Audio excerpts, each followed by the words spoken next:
waxa ay sugayaan dadkaas shacabka ah difaac ay ka sugayaan waa idinka waa dhalinyaradiina weeye waxa ay difaac ka sugayaan waa annagoo idil saas darteed waxa weeye inaan u istaagno si aan u difaacno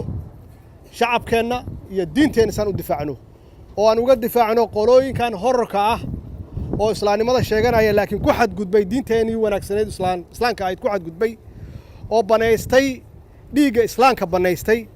oo ummadda Soomaaliyeed guud ahaan gaaleeyay oo sheeganaya inay islaan yihiin oo aan ognahay inaysan islaan ahayn waa inaan ka difaacanno diinteenna waa inaan ka hortagno waxay xaalufinayaan diinteena wanaagsan waxay xaalufinayaan jinsiyadeena Soomaaliyeed waxay xaalufinayaan oo doonayaan inay u diidaan dawladnimo shacabkeena Soomaaliyeed iyo dawladnimadeena inay u diidaan waxay san raali ka ahayn ummadda Soomaaliyeed inay la sinaato shucuubta kale ee adduunka iyo u diidan yihiin wax kale ma aha waxa ay dhibka noogu hayaan oo ay u dagaalayaan wax kale ma aha waxa weeye inaan adduunka aan ka hooseeno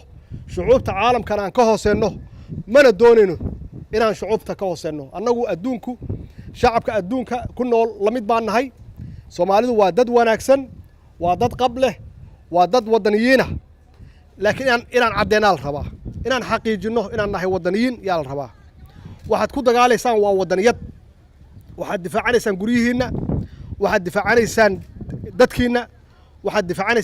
difaacanaysaan deegaankiinna iyo dalkiinnaba